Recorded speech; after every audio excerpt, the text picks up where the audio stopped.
ಕಲಿಕಾಲ ಸರ್ವಜ್ಞ ಭಗವಾನ್ ಕುಂದ ದೇವ ವಿರಚಿತ ಪ್ರಾಕೃತತ್ರಯಗಳ ಮೇಲೆ ಭವ್ಯ ಜನೋಪಯೋಗಿ ಟೀಕೆಗಳ ರಚನೆ ಮಾಡಿರುವಂಥ ಆಚಾರ್ಯ ಶ್ರೀ ಅಮೃತಚಂದ್ರ ದೇವರು ಇಂದಿಗೆ ಸುಮಾರು 1100 ವರ್ಷಗಳ ಪೂರ್ವದಲ್ಲಿ ಈ ಪುರುಷಾರ್ಥ ಸಿದ್ಧಿ ಉಪಾಯ ನಾಮದ ಗ್ರಂಥವನ್ನು ರಚನೆ ಮಾಡಿದ್ದರು.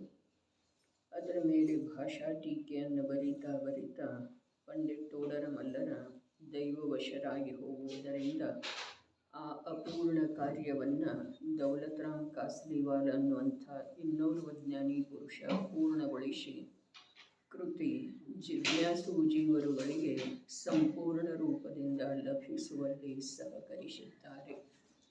ಸಮ್ಯಕ್ ಚಾರಿತ್ರ ಅಧಿಕಾರ ನಡೀತಾ ಇದೆ. 130ನೇ ಶ್ಲೋಕ. ರಾಗಾದ್ಯುದಯ ಪರತ್ವಾದ ನಿವೃತ್ತಿರ್ನಾತಿ ವರ್ತತೆ ಹಿಂಸಾಂ ರಾತ್ರಿಂ ದಿವಮಾಹರತಃ ಕಥಂ ಹಿ ಹಿಂಸಾ ನ ಸಂಭವತಿ. ಅತ್ಯಾಗಭಾವ ರಾಗಾದಿ ಭಾವಗಳ ಉದಯದ ಉತ್ಕಟತೆಯಿಂದ ಹಿಂಸೆಯನ್ನು ಉಲ್ಲಂಘನ ಮಾಡಿ ಪ್ರವರ್ತಿಸದಿದ್ದರೆ ರಾತ್ರಿ ಮತ್ತು ಹಗಲು ಆಹಾರ ಮಾಡುವಂಥವರಿಗೆ ನಿಶ್ಚಯದಿಂದ ಹಿಂಸೆಯು ಏಕೆ ಸಂಭವಿಸುವುದಿಲ್ಲ?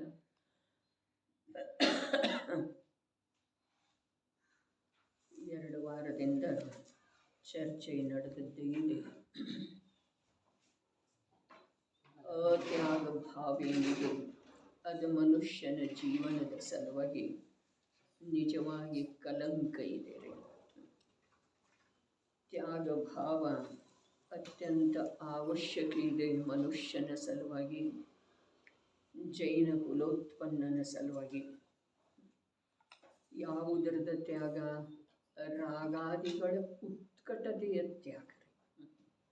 ರಾಗಾದಿಗಳದ್ದು ತ್ಯಾಗ ಅಂಥೇಳಿ ಹೇಳಲಿಲ್ಲ, ಉತ್ಕಟತೆಯ ತ್ಯಾಗ ಅಂಥೇಳಿ ಹೇಳಿದೆ. ಅದೇ ಅತ್ಯಂತ ಗಂಭೀರವಾಗಿ ವಿಚಾರ ಮಾಡುವಂಥ ಬಿಂದು ಇದರಲ್ಲೇ ಇದೆ. ಈ ಮನುಷ್ಯ ಪರ್ಯಾಯದ ಪ್ರಾಪ್ತಿ ಆಗುವ ಸಲುವಾಗಿ ಜ್ಞಾನಾದಿಗಳ ಹೀನತೆ, ಭಾಷ್ಯದೊಳಗೆ ಅನೇಕ ಪ್ರಕಾರದ ಯಾವುವು ಅನುಕೂಲತೆ ಇಲ್ಲದೆ ಇರುವಂಥ ಸನ್ನಿವೇಶ, ಇವು ಎಲ್ಲವುಗಳ ಮಧ್ಯದಲ್ಲಿ ಜೀವ ರಾಗವನ್ನು ಅರ್ಥಾತ್ ತೀವ್ರ ರಾಗವನ್ನು ಕಡಿಮೆ ಮಾಡ್ತಾ ಮಾಡ್ತಾ ಮಾಡ್ತಾ ಮನುಷ್ಯ ಭವದವರೆಗೆ, ಸಂಜ್ಞಿ ಪಂಚೇಂದ್ರಿಯದವರೆಗೆ ತಲುಪಿದಾನೆ. ಆದರೆ ಇಲ್ಲಿ ರಾಗಾದಿಗಳ ಉತ್ಕಟತೆಯ ಕಾರಣದಿಂದ ಹಿಂಸೆಯ ಪರಿಹಾರ ಮಾಡಲಿಕ್ಕೆ ಸಾಧ್ಯ ಆಗದೇ ಇರುವುದರಿಂದ ಪುನಃ ಕೆಳಗೆ ಉರುಳಿ ಹೋಗ್ತಾನಲ್ಲ ಅನ್ನುವ ಕರುಣೆಯ ಭಾವ ಆಚಾರ್ಯ ಭಗವಂತರಲ್ಲಿ ಇದೆ. ಯಾರಿಗೆ ಅತೀಂದ್ರಿಯ ಆನಂದದ ನಿಧಿ ಜ್ಞಾನಮಯ ಶುದ್ಧಾತ್ಮನ ಅನುಭೂತಿ ಆಗಿದೆಯೋ, ಆ ಅನುಭೂತಿಯ ಬಲದಿಂದ ಯಾರ ಸಮಯಕ್ಕಂದ್ರೆ ಅಥವಾ ಅಂತರ್ಮುಹೂರ್ತ ಕಾಲ ವ್ಯತೀತ ಆಗುವ ಮುನ್ನ ಆ ಶುದ್ಧಾತ್ಮನ ಆನಂದದ ಆಸ್ವಾದ ಮಾಡ್ತಾ ಇದ್ದಾರೋ ಅವರಿಗೆ ನಿಜವಾಗಿ ಪರಿಚಯ ಇದೆ ಈ ಜೀವಗಳ ಪರಭಾವದಲ್ಲಿ ಎಂಥ ದುಃಖದ ಅನುಭವ ಮಾಡ್ತಾ ಇದ್ದಾವೆ ಅನ್ನೋದ. ಯಾರ ಪರಭಾವದಲ್ಲೇನ ಉಳಿದಿದ್ದಾರೆ, ಹಿಂದೆ ಹೇಳಿದ್ದಿತ್ತು ಅನೇಕ ಬಾರಿ ದೃಷ್ಟಾಂತ. ಯಾರ ತಮ್ಮ ಜೀವನದೊಳಗ ದೃಷ್ಟಾಂತ, ಯಾರ ತಮ್ಮ ಜೀವನದೊಳಗ ಹಳಸಿದ ಅನ್ನವನ್ನು ಹೊರತುಪಡಿಸಿ ಬೇರೆ ಏನು ತಿಂದೇ ಗೊತ್ತಿಲ್ಲ, ಬೇರೆ ಏನು ಪ್ರಾಪ್ತ ಆಗದೇ ಇಲ್ಲ, ಅಂಥವರಿಗೆ ಇದು ಹಳಸಿದ ಅನ್ನದ ಸ್ವಾದ ನಿಜವಾಗಿ ಬೇಸ್ವಾದ ಆಗಿರುವಂಥ ಆಹಾರದ್ದು ಇದೆ ಅನ್ನೋದು ಅವರಿಗೆ ಹಾಗೆ ತಿಳಿಯೋದಿಲ್ಲ. ಜೀವನ ಪೂರ್ತಿ ಅದನ್ನೇ ತಿಂತಾ ಇದ್ದಾರಲ್ಲ, ಹೇಗೆ ತಿಳಿಯೋದು ಹೇಳ್ರಿ? ಕೆಟ್ಟು ಹೋಗಿರುವಂಥ ಅನ್ನ, ಹಳಸಿ ಹೋಗಿರುವಂಥ ಅನ್ನ, ಅರೆ ದೃಷ್ಟಾಂತದೊಳಗ ದಾರ್ಷ್ಟಾಂತದ ಸಂಕೇತ ಇದೆ ರೀ. ಬರೇ ಪರಭಾವ ಅಥವಾ ಜ್ಞಾನ ತಿರೋಭೂತ ಆಗಿ ರಾಗಾದಿ ವಿಕಾರಿ ಭಾವಗಳೇ ಆವಿರ್ಭೂತ ಇರುವಂಥ ದಶಾವಿಶೇಷದ ಅನುಭವವನ್ನು ಜೀವ ಅನಂತ ಕಾಲದಿಂದ ಮಾಡ್ತಾ ಬಂದಿದ್ದಾನೆ. ಹಾಗಾದ್ರೆ ಅವನಿಗೆ ಜ್ಞಾನದ ಆವಿರ್ಭೂತ ಅವಸ್ಥೆಯ ಅನುಭೂತಿ ಎಂಥದ್ದಿರ್ತಿದೆ ಅನ್ನೋದು ಗೊತ್ತಾಗೋದು ಸಾಧ್ಯನೇ ಇಲ್ಲ. ಜ್ಞಾನಿ ಗುರುಗಳೇ ಎಷ್ಟೇ ಹೇಳಿದ್ರನು, ಸ್ವಯಂ ಅದರದೇ ಅನುಭವ ಮಾಡ್ತಾ ಇದ್ರನು ಅದು ಅವನಿಗೆ ತಿಳಿದು ಬರೋದು ಸಾಧ್ಯ ಇಲ್ಲ ಮತ್ತು ಇಲ್ಲ. ಯಾವಾಗ ಭವ್ಯ ಭವಿತವ್ಯದ ಉದಯಕಾಲ ಸಮೀಪಿಸ್ತಿದೆಯೋ ಆವಾಗ ಆ ಜೀವ ಇಂಥ ಒಂದು ಸಂಜ್ಞೆ ಪಂಚೇಂದ್ರಿಯ ದಶೆಯೊಳಗ ಅದರ ಬಗ್ಗೆ ವಿಚಾರ ಮಾಡುವಂಥದ್ದು ಅವನಲ್ಲೇ ಏನಾಗ್ತಿದೆ ಅವಕಾಶ, ಅಥವಾ ಆ ಪ್ರಕಾರದ ವಿವೇಕ ಅವನಲ್ಲೇ ಜಾಗೃತ ಆಗ್ತಿದೆ ರೀ. ಅರೆ ಬಾಹ್ಯದ ಅವಕಾಶ ಸಿಗೋದು ನಿಜವಾಗಿ ಅತ್ಯಂತ ದುರ್ಲಭ. ನಮಗೆ ಈ ಸಂಯೋಗದ ಮಹತ್ವ ಗೊತ್ತಾಗ್ತಾ ಇಲ್ಲ. ಆದ್ರೆ ನೋಡ್ರಿ, ಹಿಂದನೂ ಚರ್ಚೆ ಆದದ್ದಿತ್ತು, ಅನೇಕ ಬಾರಿ ಆದದ್ದಿತ್ತು. ಆದ್ರೆ ಆಗೋದ ಸತತ ಅವಶ್ಯಕನೇ ಇದೆ ರೀ. ನಿಗೋದದಂಥ ದಶೆಯೊಳಗ ಜೀವ ಏನು ಮಾಡಲಿಕ್ಕೆ ಸಾಧ್ಯ ಇದೆ? ತ್ರಸಪರ್ಯಾಯ ಚಿಂತಾಮಣಿ ರತ್ನದ ಹಾಗೆ ದುರ್ಲಭ ಅಂತೇಳಿ ಹೇಳಿದ್ರು. ಯಾರು ಹೇಳಿದರು? ಯಾರು ಅದರಿಂದ ಪ್ರಯೋಜನ ಪಡೆದರೋ ಅವರು ಹೇಳಿದ್ರಿ. ನಮಗೆ ಆ ಮಾತು ಹೇಗೆ ತಿಳಿದು ಬರೋದು ಹೇಳ್ರಿ? ನಾವು ಯಾವಾಗ ಸ್ವಯಂ ಈ ಪರಭಾವದ ಚಕ್ರದಿಂದ ಜ್ಞಾನ ತಿರೋಭೂತ ಆಗ್ತಾ ಇರುವಂಥ ಅವಸ್ಥೆಗಳ ಪ್ರವಾಹದಿಂದ ಮೇಲೆದ್ದು ಬರ್ತೇವೆಯೋ ಆವಾಗ ನಮಗೆ ಆ ಚಕ್ರ ಎಷ್ಟು ಭಯಾನಕ ಇದೆ, ಆ ಜ್ಞಾನದ ತಿರೋಭೂತತೆ ಎಷ್ಟು ಈ ಜೀವಕ್ಕ ಹಾನಿಕಾರಕ ಇದೆ ಅನ್ನೋದ ಆವಾಗ ತಿಳಿತಿದೆ ರೀ. 2 ಇಂದ್ರಿಯ ಆಯಿತು, 3 ಇಂದ್ರಿಯ ಆಯಿತು, 4 ಇಂದ್ರಿಯ ಆಯಿತು, 5 ಇಂದ್ರಿಯ, ಮನರಹಿತ 5 ಇಂದ್ರಿಯ ಅವಸ್ಥೆಯೊಳಗ ಈ ಜೀವ ಏನೂ ಮಾಡೋ ಸಾಧ್ಯ ಇಲ್ರಿ. ಏಕೇಂದ್ರಿಯದಿಂದ ಹಿಡಿದು 5 ಇಂದ್ರಿಯ, ಮನರಹಿತ 5 ಇಂದ್ರಿಯದ ತಿರಿಯಂಚ ಆಗಿರುವ ವೇಳೆದೊಳಗ ಏನೂ ಮಾಡೋ ಸಾಧ್ಯ ಇಲ್ಲ. ಯಾವುದರ ಸಲುವಾಗಿ? ತನ್ನ ಸಲುವಾಗಿ, ತನ್ನ ನಿಜವಾದ ಸುಖದ ಸಲುವಾಗಿ ಏನೂ ಮಾಡೋ ಸಾಧ್ಯ ಇಲ್ಲ. ಯಾವಾಗ ಮಾಡೋದರ ಸಾಧ್ಯ ಇದೆಯೋ ಆಗ ರಾಗದ ಉತ್ಕಟತೆಯಿಂದ ಭೋಗದೊಳಗನ ಉಳಿತಾ ಇದ್ದಾನಲ್ಲ. ಇದನ್ನ ಕಂಡು ಜ್ಞಾನಿ ಗುರುಗಳಿಗೆ ನಿಜವಾಗಿ ಆಂತರ್ಯದೊಳಗ ಕರುಣೆಯ ಪ್ರವಾಹ ಚಿಲುಮೆ ಚಿಮ್ಮಿ ಬರ್ತಾ ಇದೆ ಅಂತ ಹೇಳ್ತಾ ಇದ್ದಾರೆ. ನೀನು ರಾತ್ರಿ ಹಗಲಿ ಭೇದ ಇಲ್ಲದ ಆಹಾರ ಮಾಡ್ತಿದ್ದಿ ಅಂತಂದ್ರೆ ನಿನಗೆ ನಿಶ್ಚಿತವಾಗಿ ಹಿಂಸೆ ಆಗೋದನ್ನ ಹೇಗಾಗೋದಿಲ್ಲ ಹೇಳು ಅಂಥೇಳಿ ಕೇಳ್ತಾ ಇದ್ದಾರೆ. ಹಾಗಾದ್ರೆ ಆ ಹಿಂಸೆಯನ್ನು ತಡೆಯುವ ಸಲುವಾಗಿ ಭೋಜನದ ತ್ಯಾಗ ಮಾಡುವ ಮುಖ್ಯತೆಯಿಂದ ಕಥನ ಮಾಡ್ತಾ ಇದ್ರೂ ಕೂಡ ರಾಗದ ಉತ್ಕಟತೆಯನ್ನು ಬಿಡಿಸುವ ಉದ್ದೇಶ ಇದೆ ರೀ. ರಾಗದ ಉತ್ಕಟತೆ, ಅರೆ ರಾತ್ರಿ ಭೋಜನ ತ್ಯಾಗ ನಿಜವಾಗಿ ಹೇಗಾಗ್ತಿದೆ? ಹಗಲ ಹೊತ್ತು ಮಾಡಿರುವ ಭೋಜನ ಅಥವಾ ಮಾರನೇ ದಿವಸದ ಭೋಜನದ ವಿಚಾರ ಚರ್ಚೆ ಮೊದಲಾದವುಗಳು ಯಾವುವು ಅವನಲ್ಲಿ ಇರುವುದಿಲ್ಲ. ನಾಳೆ ಇದು ಮಾಡೋಣ, ಹೆಣ್ಮಕ್ಕಳಲ್ಲೇ ಬಹಳಷ್ಟು ಇರ್ತಿದೆ ರೀ. ನಾಳೆ ಹಾಗೆ ಮಾಡೋನು, ನಾಳೆ ತರಕಾರಿ ಏನೂ ಇಲ್ಲ, ಇದನ್ನು ಮಾಡೋನು, ಈ ಪ್ರಕಾರದ ವಿಚಾರ ಏನಿದೆ ಅದು ರಾತ್ರಿ ಭೋಜನದ ತ್ಯಾಗ ಅಲ್ಲ, ಅತಿಚಾರ ದೋಷ ಇದೆ ರೀ. ಅದೇ ಪ್ರಕಾರ ಯಾರಾದರೂ ಬಂದರು ಅಂತಂದ್ರೆ ಅವರಿಗೇನು ರಾತ್ರಿ ಭೋಜನದ ತ್ಯಾಗದ ಪರಿಚಯನ ಇಲ್ಲ. ಅಂಥವ್ರಿಗೆ ನೀರು ತಗೊಳ್ರಿ, ಹಾಲು ಕುಡೀರಿ, ಹಣ್ಣು ತಗೊಳ್ರಿ ಅಂಥೇಳಿ ನಾವು ಯಾವುದನ್ನ ದೋಷ ಕಮ್ಮಿ ಅಂಥೇಳಿ ತಿಳಿದಿದ್ದೇವಲ್ಲ ಆ ಪ್ರಕಾರದ ಕೂಡ ವಚನ ಪ್ರಯೋಗ ಆಗೋದಿರೋದಿಲ್ಲ ರೀ. ಶ್ರಾವಕ ಆ ಪ್ರಕಾರ ರಾತ್ರಿ ಭೋಜನದ ತ್ಯಾಗ ಮಾಡ್ತಾನ್ರಿ. ಆ ಶ್ರಾವಕ ಮಾಡ್ತಾನೋ ಅನ್ನೋದಕ್ಕಿಂತ ಆ ಪ್ರಕಾರದಿಂದ ರಾತ್ರಿ ಭೋಜನದ ತ್ಯಾಗ ಆದರನ ಅವನಿಗೆ ರಾಗಾದಿಗಳ ಉತ್ಕಟತೆ ಕಮ್ಮಿಯಾಗಿದೆ ಅಂಥೇಳಿ ಅರ್ಥ. ಹಿಂಸೆಯ ಉಲ್ಲಂಘನೆ ಮಾಡ್ತಾ ಇದ್ದಾನೆ ಅಂಥೇಳಿ ಅರ್ಥ ರೀ. ಸೂಕ್ಷ್ಮ ಇದೆ ಅಂತರಂಗದ ಭಾವ ಹಿಂಸೆಯ ಮಾತರೆ. ದ್ರವ್ಯ ಹಿಂಸೆಯನ್ನು ನೀನು ಜೀವನ ಪರ್ಯಂತ ಮಾಡದೇ ಇದ್ರೂ ಕೂಡ ಭಾವ ಹಿಂಸೆಯಿಂದ ಅಖಂಡ ಅಖಂಡ ಅಖಂಡ ಘಾತಿ ಕರ್ಮಗಳ ಬಂಧ ಆಗ್ತಾ ಇರ್ತಿದ್ದೀರಿ. ಭಾವಹಿಂಸೆಯ ಉಲ್ಲಂಘನೆ ಯಾವ ಜೀವ ಮಾಡಲಿಲ್ಲವೋ ಆ ಜೀವ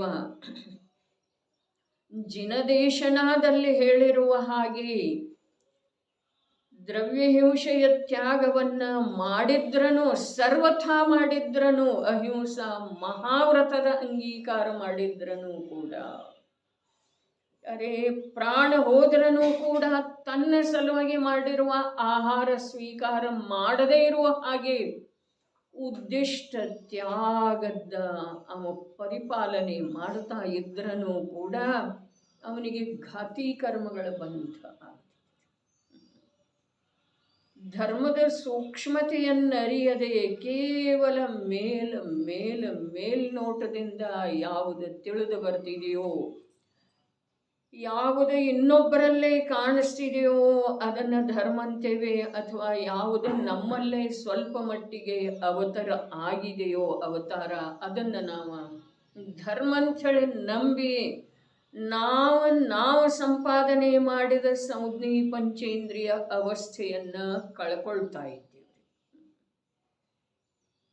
ನಾವೇ ಸಂಪಾದನೆ ಮಾಡಿ ತಂದದ್ದು ಇದೆ.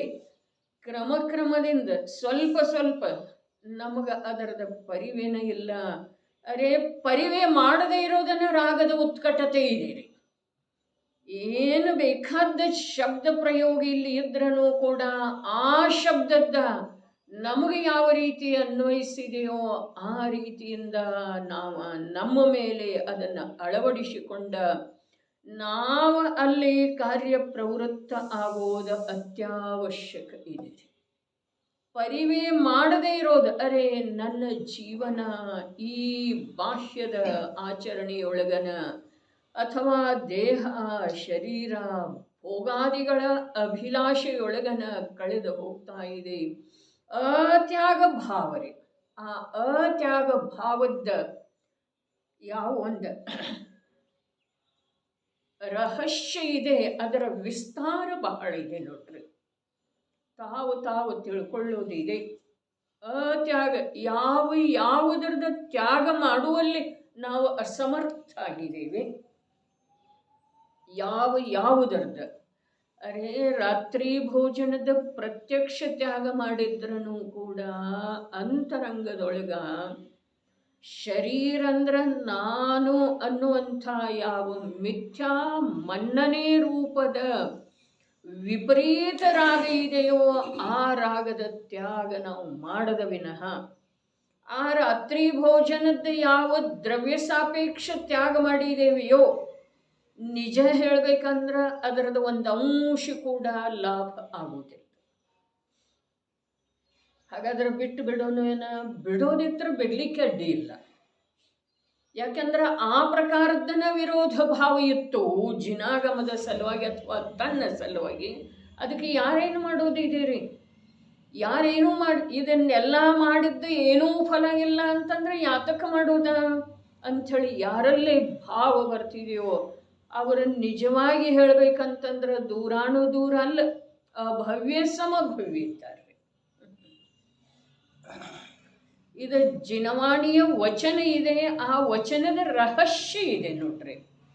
ಒಂದೊಂದು ವಚನದೊಳಗ ಎಷ್ಟೆಷ್ಟು ರಹಸ್ಯ ಇದೆ ಅನ್ನೋದ ನಮಗೆ ಕಂಡು ಬರ್ತಾ ಇಲ್ಲ.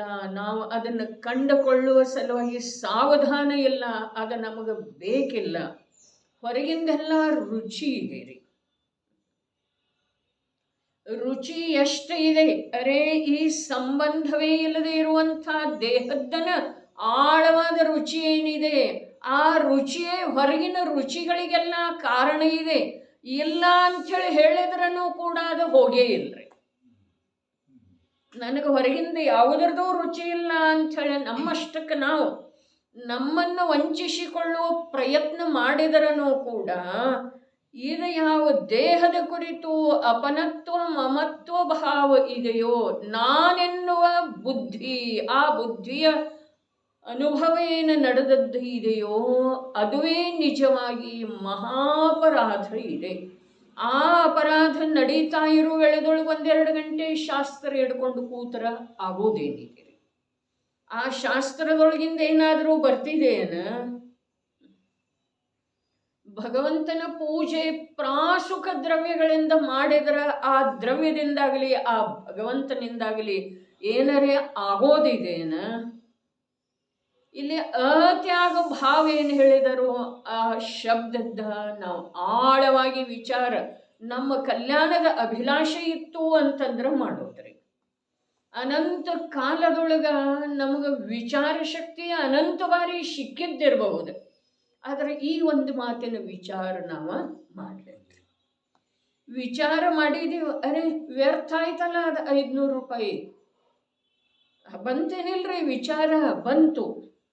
ಆದ್ರೆ ಆ ವಿಚಾರ ನಿಜವಾಗಿ ಅದು ವ್ಯರ್ಥೇನ ಆಗಿರಲಿಲ್ಲ, ಅದು ಸಾರ್ಥನ ಆಯ್ತ್ರಿ.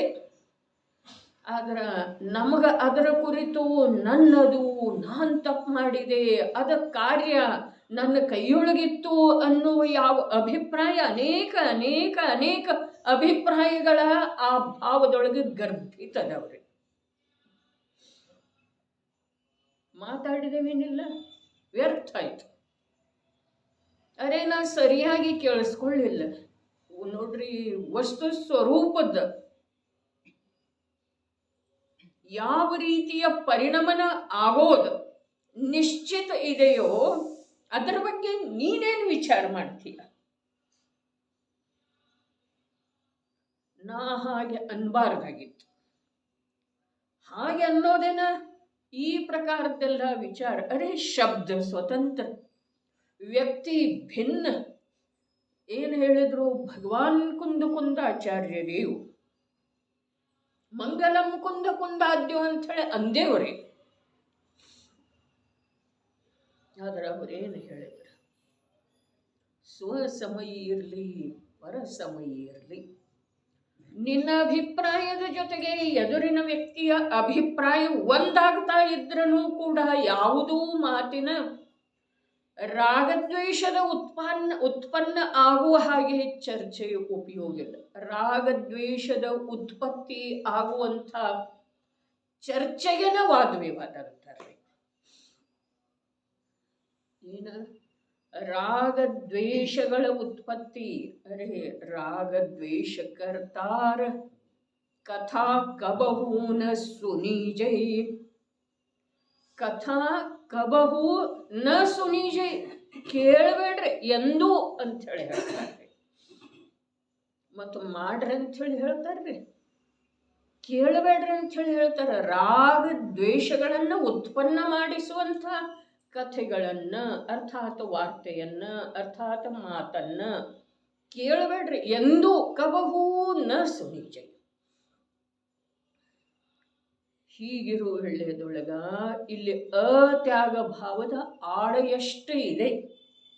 ನಮ್ಮಲ್ಲೇ ತ್ಯಾಗ ಬೇಕ, ತ್ಯಾಗಿಲ್ಲ. ಅರೆ ಮನುಷ್ಯ ಜೀವನದ ಸುಂದರವಾದಂಥ ತಿರುವನ ತ್ಯಾಗ ಇದೆ ರೀ. ಅಥವಾ ಸಂಸಾರಿ ಜೀವದ ಸುಂದರವಾದಂಥ ತಿರುವಂದ್ರನ ತ್ಯಾಗ ಇದೆ. ಅರೆ ಗ್ರಹಣ ಮಾಡುವ ಸಲುವಾಗಿ ನಿನಗೆ ಸಂಜ್ಞೀತನ ಸಿಕ್ಕಿಲ್ಲ. ಗ್ರಹಣ ಮಾಡುವ ಭಾವ, ಅರೆ ನಾ ದೇಹ ಇದ್ದೇನೆ ಅನ್ನುವ ಭಾವ ಅಲ್ಲಿತ್ತೇನಿಲ್ರಿ. ಎಲ್ಲಿ? ನಿಗೋಧದೊಳಗೆ. ನಾ ದೇಹ ಇದ್ದೇನೆ ಅನ್ನುವ ಭಾವ ಅಲ್ಲಿತ್ತೇನಿಲ್ಲ, ನರಕದೊಳಗ ಇದ್ದರೆ. ಹಾಗಾದ್ರೆ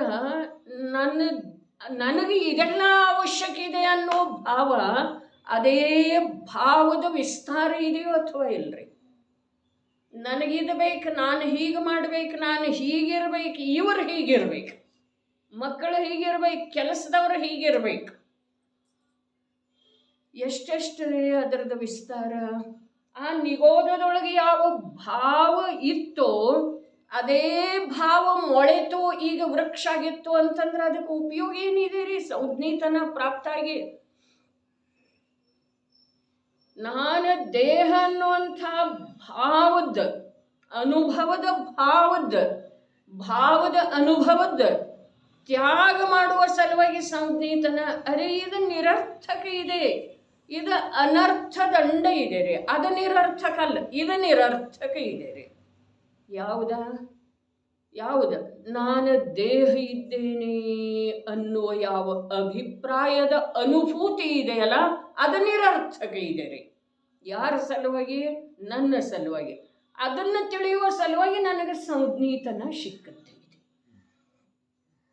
ಅಂಥ ಮನೆ ಕಟ್ಟಬೇಕು, ಇಂಥ ವಸ್ತ್ರ ಇರಬೇಕು, ಇಂಥ ಸಮೂಹ ಇರಬೇಕು, ಮಗನಿಗೆ ಇಂಥ ಶಿಕ್ಷಣ ಕೊಡಿಸಬೇಕು, ಮಗ ಹೀಗಿರಬೇಕು, ಇದು ವಿಚಾರ ಮಾಡುವ ಸಲುವಾಗಿ ಸಂಜ್ಞೀತನ ಇಲ್ಲ. ಸಂಜ್ಞೀತನ ಯಾವುದರ ಸಲುವಾಗಿದೆ? ಯಾವುದರದ ತ್ಯಾಗ ಸಂಜ್ಞೆಯ ಅಭಾವದೊಳಗೆ ಆಗೋ ಸಾಧ್ಯ ಇಲ್ಲವೋ? ಬರ್ಕೊಳ್ಳೋದ್ರಿ ಬುದ್ಧಿಯೊಳಗ. ಯಾವುದರದ ತ್ಯಾಗ ಸಂಜ್ಞೀತನದ ಅಭಾವದೊಳಗ ಆಗೋದನ್ನ ಸಾಧ್ಯ ಇಲ್ಲವೋ ಅದರ ತ್ಯಾಗ ಮಾಡುವ ಭಾವ ಇಲ್ದಿದ್ರ ನೀನು ಯಾವುದೇ ರೀತಿಯಿಂದ ಹಿಂಸೆಯ ಉಲ್ಲಂಘನೆ ಮಾಡುವುದು ಸಾಧ್ಯ ಇಲ್ಲ. ಬರೇ ರಾತ್ರಿ ಭೋಜನ ಅಷ್ಟೇ ಅಲ್ಲ, ಹಗಲಿನೊಳಗೂ ಕೂಡ 24 ಗಂಟೆನೋ 48 ಗಂಟೆನೋ 72 ಗಂಟೆನೋ ಆಹಾರ ಸೇವನೆ ನೀನು ಮಾಡದೇ ಇದ್ರೂ ಕೂಡ ನಿನ್ನ ಹಿಂಸೆ ದೂರ ಆಗಲಿಲ್ಲ, ಬಿಟ್ಟು ಹೋಗಲಿಲ್ಲ. ಏನು ಹೇಳ್ತು ವ್ಯಾಖ್ಯಾ ಮಧುಕರಣ? ಏನು ಹೇಳ್ತು? ಸಂಜ್ಞೆಯ ಅಭಾವದೊಳಗೆ ಯಾವುದರದ ತ್ಯಾಗ ಸಂಭವವೇ ಇಲ್ಲವೋ ಅದರ ತ್ಯಾಗ ಮಾಡುವ ಸಲುವಾಗಿ ಸಂಜ್ಞೀತನ ಸಿಕ್ಕಂತ ಇದೆ. ಮುಂದಿನ ವಾರ ಹೇಳುವುದ್ರಿ ಈಗ ವ್ಯಾಖ್ಯಾ. ಸಂಜ್ಞೆಯ ಅಭಾವದೊಳಗೆ ಯಾವುದರದ ತ್ಯಾಗ ಮಾಡೋದು ಸಾಧ್ಯವೇ ಇಲ್ಲವೋ ಅದರ ತ್ಯಾಗ ಮಾಡುವ ಸಲುವಾಗಿ ಸಂಜ್ಞೀತನ ಸಿಕ್ಕಂತ ಇದೆ. ಅರೆ ನಾ ಎಲ್ಲ ಬಿಟ್ಟಿದ್ದೇನೆ. ಏನು ಬಿಟ್ಟಿದೆ? ಎಲ್ಲ ಬಿಟ್ಟಿದ್ದೇನಂದ್ರೆ ಏನು ಬಿಟ್ಟಿದ್ದೀನಿ? ಆಹಾರ ಬಿಟ್ಟಿದ್ದೇನು, ವಸ್ತ್ರ ಬಿಟ್ಟಿದ್ದೇನು, ಮನೆ ಬಿಟ್ಟಿದ್ದೇನು, ಮಕ್ಕಳನ್ನ ಬಿಟ್ಟಿದ್ದೇನು, ಪರಿವಾರ ಬಿಟ್ಟಿದ್ದೇನು, ಅದು ನಿಂದ ಇರಲೇ ಇಲ್ಲ, ನಿಂದ ಇರಲೇ ಇಲ್ಲ. ಆದ್ರೆ ಅದನ್ನು ಬಿಟ್ಟಿದ್ದೇನೋ ಅನ್ನೋದಕ್ಕೆ ಆಧಾರ ನೀನು ದೇಹ ಬುದ್ಧಿಯನ್ನು ಬಿಡಬೇಕಾಗ್ತಿದೆ. ಅದನ್ನು ಬಿಡದಿದ್ರೆ ಇದನ್ನು ಬಿಟ್ಟು ಏನು ಅಂದ್ರೆ ಏನೋ ಫಲ ಪ್ರಾಪ್ತ ಆಗುತ್ತೆ. ಬರೀ ರಾತ್ರಿ ಭೋಜನದ ಅಷ್ಟ ಅಲ್ಲ, ಎಲ್ಲ ಬಿಟ್ರೂ ಕೂಡ ದೇಹ ಅಂದ್ರೆ ನಾನು ಅನ್ನುವ ಅಭಿಪ್ರಾಯ ಮಿಥ್ಯಾಮನ್ನನೆಯ ಅನುಭವೇನು ನಿನಗೆ ನಿರಂತರ ಆಗ್ತಾ ಇದೆ. ಅದರ ತ್ಯಾಗ ಮಾಡುವ ಸಲುವಾಗಿ ಈ ಸಂಜ್ಞೀತನ ಇದೆ. ಮೇಲಾಗಿ ಮನುಷ್ಯ ಪರ್ಯಾಯ ಇದೆ, ಮೇಲಾಗಿ ಜೈನ ಕುಲ ಇದೆ, ಅದಕ್ಕಿಂತಲೂ ಉತ್ತಮ ಅಂತಂದ್ರೆ ಜಿನವಾಣಿಯ ಸಂಯೋಗ ಇದೆ. ಯೋಚನೆ ಮಾಡೋದು ಇದು ಸುಲಭವಾಗಿ ಸಿಗುವಂಥ ಮಾತಲ್ಲ. ಏನ? ಸಂಜ್ಞೀತನ, ಮನುಷ್ಯತನ, ಉತ್ತಮ ಕುಲದೊಳಗೆ ಜನ್ಮ ಮತ್ತು ತನ್ನ ಕಥೆಯನ್ನು ಕೇಳುವಂಥ ಅವಸರ. ಆದರೆ ಇಲ್ಲಿ ಈ ಜೀವ ಯಾವುದನ್ನು ಅನಾದಿ ಕಾಲದಿಂದ ತ್ಯಾಗ ಮಾಡದೇ ಇರುವ ಕಾರಣ ಅನಂತ ಅನಂತ ಅನಂತ ಅಸಾಧ್ಯ ವೇದನೆಯನ್ನ ದುಃಖವನ್ನ ಅತ್ಯಂತ ಪರಾಧೀನ ಆಗಿ ಭೋಗಿಸಿದನೋ ಅದಕ್ಕೆ ಕೊನೆ ಬರೋ ಸಾಧ್ಯ ಇಲ್ಲ. ಅತ್ಯಂತ ಪರಾಧೀನ. ಯಾವ ಜೀವ ಮರಣದ ಮುಖದೊಳಗೆ ಹೋಯ್ತಲ್ಲ ಅದು ಅತ್ಯಂತ ಪರಾಧೀನ. ಅದನ್ನು ನಾವು ನೋಡ್ತಾ ನೋಡ್ತಾ ಹೋಗುಗೊಟ್ಟೇವಲ್ಲ ಅದು ಅತ್ಯಂತ ಪರಾಧೀನ. ಇದ್ದಕ್ಕಿದ್ದ ಹಾಗೆ ಏನೋ ವ್ಯಾಧಿ ಬಂದು ಬಿಡ್ತಿದೆಯಲ್ಲ ಅದು ಅತ್ಯಂತ ಪರಾಧೀನ. ಅನಾಥ ಮುನಿ ಏನು ಹೇಳಿದರೆ ಏನು ಹೇಳಿದ್ರು? ಇಡೀ ರಾಜ್ಯ ನಮ್ಮ ತಂದೆ ನೀರಿನ ಹಾಗೆ ಧನವನ್ನು ವೆಚ್ಚ ಮಾಡಿದರು, ಆದ್ರೆ ರೋಗ ಗುಣ ಆಗಲಿಲ್ಲಲ್ಲ ನನ್ನದ. ಅದು ನನ್ನ ಅಸಹಾಯತೆ ಇತ್ತು, ಅನಾಥತೆ ಇತ್ತು. ಅನಾಥತೆ ಯಾರೂ ದೂರ ಮಾಡೋದು ಸಾಧ್ಯ ಇಲ್ರಿ. ನಮ್ಮ ಮರಣವನ್ನು ಯಾರು ದೂರ ಮಾಡೋದು ಸಾಧ್ಯ ಇದೆ? ಹಾಗಾದರೆ ಇದರ ಸಲುವಾಗಿ ಶಾಸ್ತ್ರ ಯಾತಕ್ಕೆ ಬೇಕಾಗಿದೆ? ಯಾತಕ್ಕೆ ಬೇಕಾಗಿದೆ ಹೇಳ್ರಿ ನೋಡೋಣ. ಬೇಕೇ ಇಲ್ಲ. ಯಾರಿಗೆ ಯಾರು ಏನು ಮಾಡೋ ಸಾಧ್ಯ ಇದೆ ರೀ?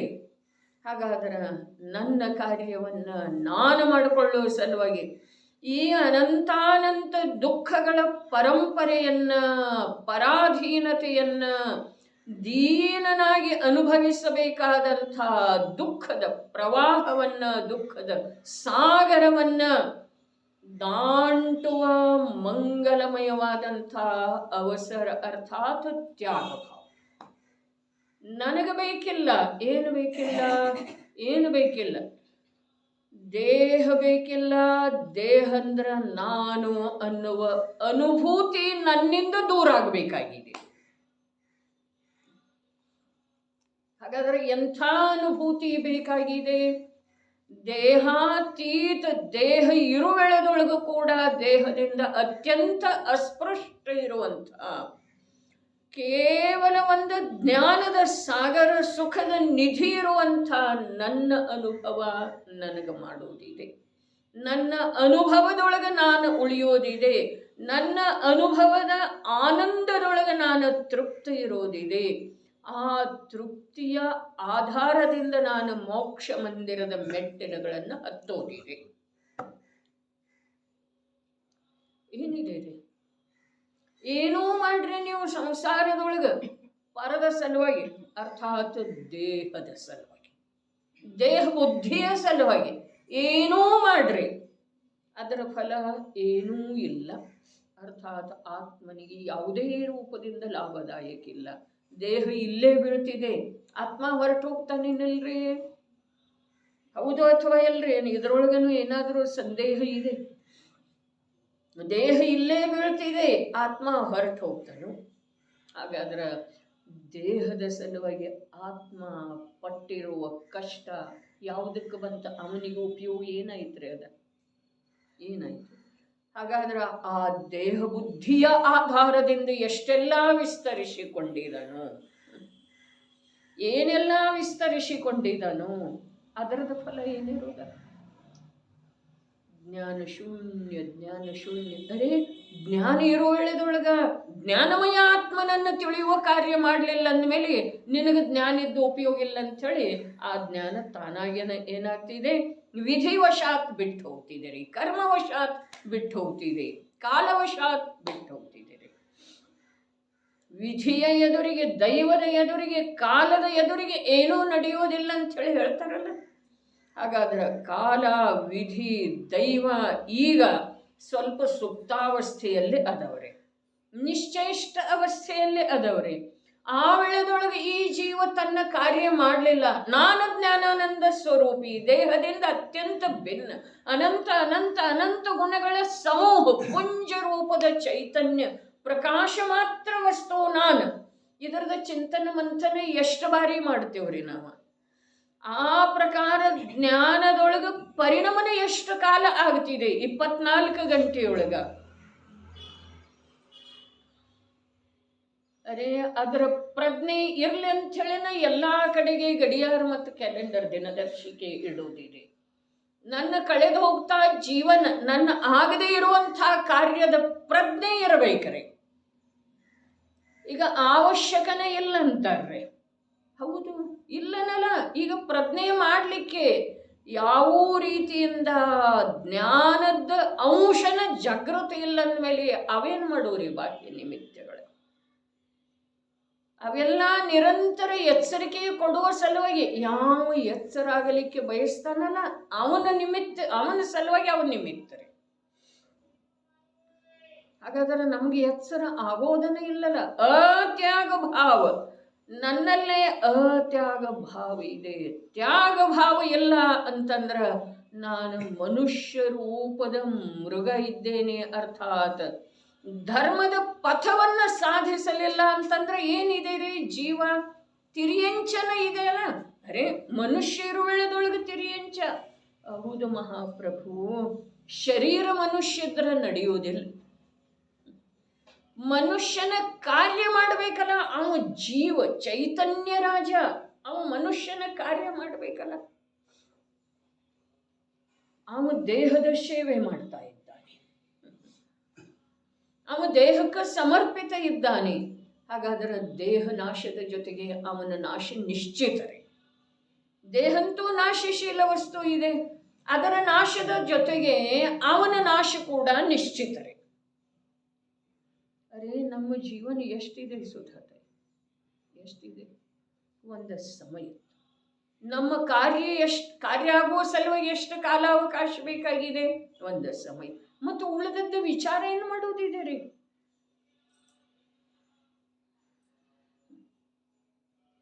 ಜಿನಾಜ್ಞೆಯನ್ನ ಮನ್ನಿಸದೆ ಇರುವಂಥವ ಜೈನ ಅಲ್ಲ.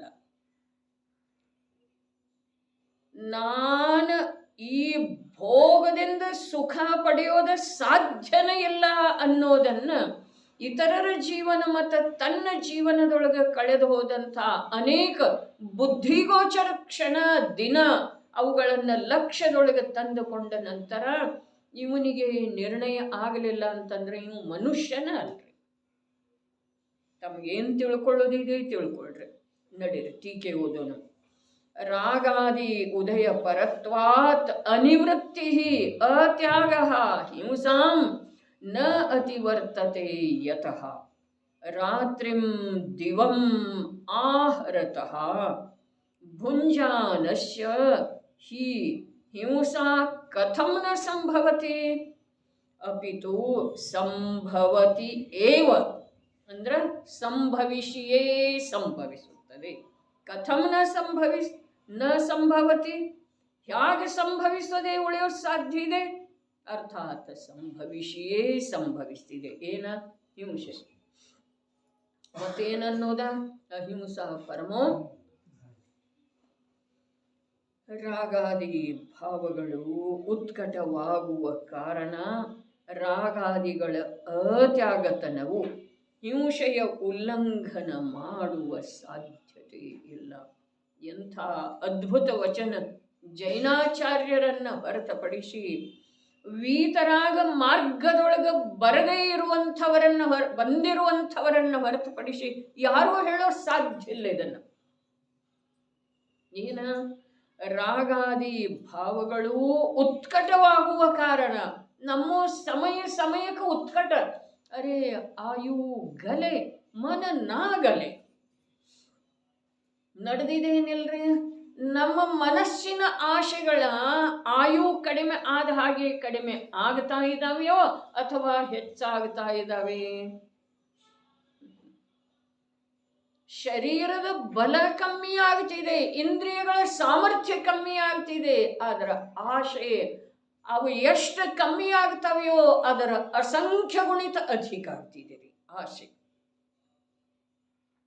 ಆಯು ಗಲೆ ಕರಿಗೆ ಹೋಗ್ತಾ ಇದೆ, ಆಯುವಿನ ಗಂಟ.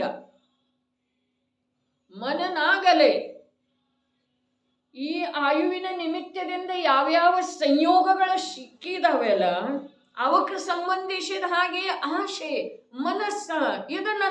ಇದನ್ನ ನಾನು ಮಾಡ್ತೇನೆ, ಇದನ್ನ ನಾನೇ ಮಾಡಲಿಕ್ಕೆ ಬೇಕು, ನಾನೇ ಸಮರ್ಥ ಇದ್ದೇನೆ. ಅರೆ ರೇ, ಈ ಜೀವ ಎಂಥ ದಾಸತ್ವವನ್ನು, ಸೇವಕ ವೃತ್ತಿಯನ್ನು ಸ್ವೀಕಾರ ಮಾಡಿದ್ದಾರೆ. ಎಂಥ ಸೇವಕ ವೃತ್ತಿ. ನಾನು ಮಾಡ್ತೇನೆ. ಅರೆ, ತಾನಾಗೆ ಆಗೋದನ್ನು ಮಾಡ್ತೇನೆ ಅನ್ನುವಂಥ ಸೇವಕ ವೃತ್ತಿ. ತಾನಾಗೇ ಆಗ್ತಾ ಇದ್ದೀರಿ. ಶರೀರದೊಳಗೆ ರೋಗ ತಾನಾಗೇ ಬರ್ತಿದೆ, ಶರೀರದೊಳಗಿನ ರೋಗ ತಾನಾಗೇ ಹೋಗ್ತಿದೆ. ಅಥವಾ ಶರೀರದೊಳಗೆ ಬಂದಿರುವಂತಹ ರೋಗ ಶರೀರವನ್ನು ನುಂಗಿ ಹಾಕ್ತಿದೆ, ಆತ್ಮನಿಗೇನು ಮಾಡುವುದಿಲ್ಲ. ಆ ಧೈರ್ಯ ನಮ್ಮಲ್ಲೇ ಯಾಕೆ ಬರ್ತಾ ಇಲ್ಲ? ಆ ಧೈರ್ಯ ಬರಲಿಲ್ಲ, ಆ ವಾಸ್ತವಿಕತೆ ತಿಳಿಲಿಲ್ಲ ಅಂತಂದ್ರ ಈ ಸಂಜ್ಞಿತನ ರೂಪದಿಂದ ವಿಕಾಸಗೊಂಡಿರುವಂತಹ ಜ್ಞಾನದ ಪ್ರಯೋಜನ ಏನಾಯ್ತ್ರಿ? ಭಯ ಪಡೋದ? ಪರಾಧೀನ ಆಗೋದಕ್ಕೆ ಸಂಜ್ಞಿತನ ಇದೆ ಅನಿಸೋದೈ. ಪರಾಧೀನತೆಯನ್ನು ಬೆಳೆಸಿಕೊಳ್ಳುವ ಸಲುವಾಗಿ ಅರೆ ವೃದ್ಧಾಪ್ಯ ಬಂದ ನಂತರ ಯಾರ್ದಾದರೂ ಸಹಾಯ ಬೇಕು. ವೃದ್ಧಾಪ್ಯ ಬಂದ ನಂತರ ವೃದ್ಧಾಪ್ಯ ಯಾವುದ? ಜ್ಞಾನದೊಳಗ ವೃದ್ಧಿ, ವೈರಾಗ್ಯದೊಳಗ ವೃದ್ಧಿ. ಅಲ್ಲಿ ಸಹಾಯ ಯಾರ್ದು ಬೇಕು? ಅಲ್ಲಿ ಶುದ್ಧಾತ್ಮನ ಸಹಾಯ ಬೇಕು. ವೃದ್ಧಿ ಜ್ಞಾನದೊಳಗಾಗಲಿಕ್ಕೆ ಬೇಕು. ವೃದ್ಧಿ ಎಲ್ಲಿ ಆಗಿದೆ? ಆಯುವಿನ ಹಾನಿನ ಆಗಿದೆಯಲ್ಲ, ವೃದ್ಧಿ ಏನಾಗಿದೆ? ಹಾಗಾದ್ರೆ ವೃದ್ಧಾಪ್ಯ ಯಾಕಂತೀವ್ರಿ? ಅದಕ್ಕೆ ನಾವು ಲೋಕೆಲ್ಲ ಯಾಕಂತಿದೆ ವೃದ್ಧಾಪ್ಯ ಅಂಥೇಳಿ ವಿಚಾರ ಮಾಡುವಂಥ ವಿಷಯ ಇದೆಯಲ್ಲ. ಎಲ್ಲರೂ ಅಂತಾರಂದ್ರೆ ಅನ್ನೋದ, ಎಲ್ಲರೂ ಬಸ್ತಿಗೆ ಹೋಗ್ತಾರಂದ್ರೆ ಹೋಗೋದ, ನನ್ನ ಹತ್ರನೂ ಸಮಯ ಇದೆ, ನನ್ನ ಹತ್ರನೂ ಸಾಧನೆ ಇದ್ದಾವೆ, ನಾನು ಆ ಸಾಧನಗಳ ಉಪಯೋಗ ಮಾಡೋದ ಆಗೋದಿಲ್ಲ. ಆ ಸಾಧನಗಳಲ್ಲಿ ಅದೇ ಪ್ರಕಾರದ ಯೋಗ್ಯತೆ ಇತ್ತು ಅಂತಂದ್ರೆ ಆ ಸಾಧನಗಳು ಅಲ್ಲಿ ತಾನಾಗೇ ಹೋಗ್ತವೆ. ಯಾವ ಅಕ್ಕಿಯೊಳಗ ಬೆಂದು ನಿನ್ನ ಕ್ಷುಧೆಯನ್ನು ತಣಿಸುವಂಥ ಯೋಗ್ಯತೆ ಇಲ್ಲ, ಆ ಅಕ್ಕಿ ಎಲ್ಲಿ ಹೋಗುವ ಯೋಗ್ಯತೆ ಇದಾವೆಯೋ ಅಲ್ಲಿ ಹೋಗ್ತವೆ.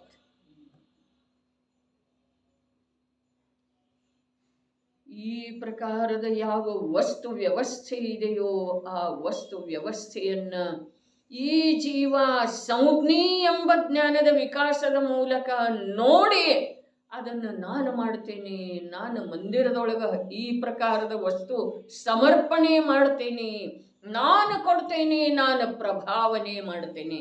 ಅರೆ ವ್ಯವಹಾರದ ಕಥನ ಇದೆ ರೀ, ಪ್ರಭಾವನೆ ಎಲ್ಲೇ ಆಗಬೇಕಾಗಿದೆ? ಪ್ರಭಾವನೆ ನಿಜವಾಗಿ ಎಲ್ಲೇ ಆಗುತ್ತಿದೆ? ಎಲ್ಲೇ ಆಗ್ತಿದೆ? ಮಂದಿರದೊಳಗೆ ಬೆಳ್ಳಿ ಛತ್ರ ಕೊಡುವುದರಿಂದ ಪ್ರಭಾವನೆ ಆಗ್ತಿದೆ ಅಂದ್ರೆ, ವಿದ್ಯುತ್ ಅಲಂಕಾರ ಮಾಡುವುದರಿಂದ ಪ್ರಭಾವನೆ ಆಗ್ತಿದೆಯನ? ಯಾವುದರಿಂದ ಆಗ್ತಿದೆ ಪ್ರಭಾವನೆ? ಮಂದಿರದ ನಿರ್ಮಲತೆಯಿಂದ ಪ್ರಭಾವನೆ ಆಗ್ತಿದೆಯನ? ಪ್ರಭಾವನೆ ಎಲ್ಲಿ ಆಗ್ತಿದೆ? ಯಾರು ಮಾಡೋದಿದೆ?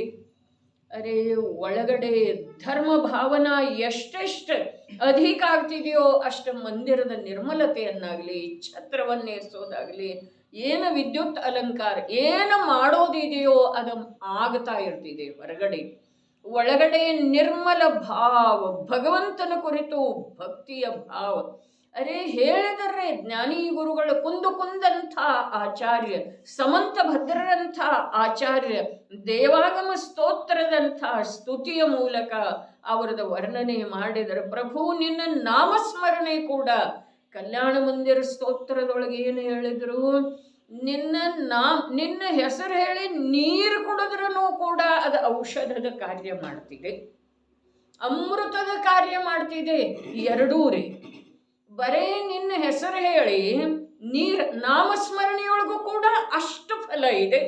ಅವ್ರದ್ದು ವಿಶ್ವಾಸ ರೀ, ನಾವು ಕೃತ್ರಿಮವಾಗಿ ನಾಮಸ್ಮರಣೆ ಮಾಡಿ ನೀರು ಕುಡಿದ ಔಷಧ ಆಗಲಿ ಅಂಥೇಳಿ ಅಂದ್ರೆ ಆಗ್ತಿದೆ.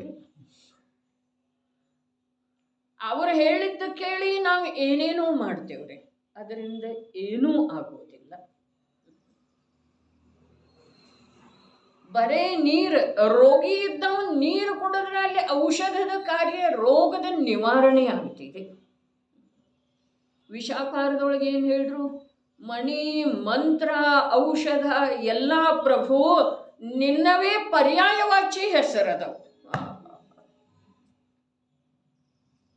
ಮಂತ್ರ ನೀನೇ, ಮಣಿ ನೀನೇ, ಔಷಧ ನೀನೇ, ಎಲ್ಲ ಇವುಗಳ ಅನ್ವೇಷಣೆಯೊಳಗೆ ಮುಗ್ಧ ಪ್ರಾಣಿಗಳು ವನದೊಳಗೆ ಸುತ್ತತಾ ಇದಾವಲ್ಲ ಪ್ರಭು, ಎಲ್ಲ ನೀನೇ ಇರೋ ವೇಳೆದೊಳಗ ನಿನ್ನ ಉಪಲಬ್ಧಿ ಆದ ನಂತರ ಕೂಡ ಮೊನ್ನೆಯಿಂದ ಏನು ಬರ್ತಾ ಇದೆ, ಸಾಕ್ಷಾತ್ ಜಿನೇಂದ್ರ ಪ್ರಭುವಿನ ಉಪಲಬ್ಧಿ ಆದ ನಂತರ ಕೂಡ ನಾವು ಅವರ ಹತ್ರ ಏನೇನೋ ತುಚ್ಛ ವಸ್ತುಗಳದ್ದ ಅಭಿಲಾಷೆ ಮಾಡ್ತೇವ್ರಿ. ಅವರೇ ಒಂದು ಅಪೂರ್ವ ನಿಧಿ ಇರೋ ವೇಳೆದೊಳಗ ಇದೇನಿಲ್ರಿ, ಎಷ್ಟು ನಿಂದೆಯ ಮಾತಿದೆ, ನಮ್ಮ ಜ್ಞಾನ ಎಷ್ಟು ಕೆಳದರ್ಜೆಯದ ಇದೆ ರೀ. ಅವರೇ ಒಂದು ಅಪೂರ್ವ ನಿಧಿ, ಅನಂತ ಕಾಲದೊಳಗ ಸಿಕ್ಕೋದನ್ನ ಸಾಧ್ಯ ಇಲ್ಲ ಅಂಥ ನಿಧಿ ಇರೋ ವೇಳೆದೊಳಗ ಮತ್ತ ಅವರ ಹತ್ರ ತುಚ್ಛ ತುಚ್ಛ ಕೇವಲ ದುಃಖದಲ್ಲಿ ನಿಮಿತ್ತ ಆಗೋದು. ಆರೋಗ್ಯ ಇತ್ತು ಅಂತಂದ್ರೆ ದುಃಖದಲ್ಲಿ ನಿಮಿತ್ತ ಆಗೋದನ್ನ ಸುಖದಲ್ಲಿ ನಿಮಿತ್ತ ಆಗೋದ್ರೆ ವಿರುದ್ಧನ ಕೇಳ್ತಾ ಇದೆ. ಯಾಕೆಂತಂದ್ರೆ ನಮ್ಮ ಪ್ರವೃತ್ತಿ ವಿರುದ್ಧ ಇದೆ ರೀ, ವಸ್ತು ಸ್ವರೂಪ ವಿರುದ್ಧ ಇಲ್ಲ. ಧನಾದಿ ಇದ್ದ ನಂತರ, ಅಧಿಕ ಇದ್ದ ನಂತರ ಪಾಪ ಆಗೋದೇನು ಸುಖ ಆಗೋದಪ್ಪ ಪ್ರಜ್ಞುಮರಿ. ಈ ಮಾತಿಂದ ಒಳಗೆ ಎಷ್ಟು ಆಳ ಇದೆ ರೀ, ಈ ಮಾತಿನ ಆಳ ಸ್ವಂತ ನಮ್ಮಲ್ಲಿ. ಅದರದ ಆಳ ಎಷ್ಟಿದೆ, ಬರೀ ಇಲ್ಲೇ ಇದೆ ಅಲ್ಲ, ಅದ ನಾಲಿಗೆ ತುದಿ ಮೇಲೇನ. ಧನ ಅಧಿಕ ಇದ್ದ ನಂತರ ಪಾಪ ಆಗೋದು, ಸುಖ ಆಗೋ ಸಾಧ್ಯ ಇಲ್ಲ. ಪಾಪ ಅರ್ಥಾತ್ ಮಲಿನ ಪರಿಣಾಮ, ಮಲಿನ ಪರಿಣಾಮ ಅರ್ಥಾತ್ ಈ ಶ್ಲೋಕದ ಆಚಾರ್ಯ ದೇವರ ಶಬ್ದದ ಮೂಲಕ ಹೇಳಬೇಕಾದ್ರ ಅತ್ಯಾಗ ಭಾವ ಹೆಚ್ಚಾಗೋದು, ರಾಗದ ಉತ್ಕಟತೆ ಆಗೋದು. ದೇಹ ಬಲ ಇದ್ರ ಏನಾಗೋದು, ಪಾಪ ಆಗೋದೇನು ಸುಖ ಆಗೋದು. ಬ್ರಹ್ಮಾನಂದನ್ನ ವಿರುದ್ಧ ನಾವು ಎಷ್ಟು ವಿರುದ್ಧ ಅದೇವಂತಂದ್ರೆ ಸತ್ಯ ಮಾತೆಲ್ಲ ನಮಗೆ ವಿರುದ್ಧ ಅನ್ನಿಸ್ತವ್ರಿ. ದೇಹದೊಳಗ ಬಲ ಇರ್ಲಿದ್ರೆ ಒಂದು ಕಡೆ ಕೂತ ಏನರೇ ಚಿಂತನ್ ಮಂಥನ್ ಮಾಡಬಹುದು. ಬಲ ಇದ್ದ ನಂತರ ಹೊರಟರಿ ಇವ ಮಂಗನಗತಿ.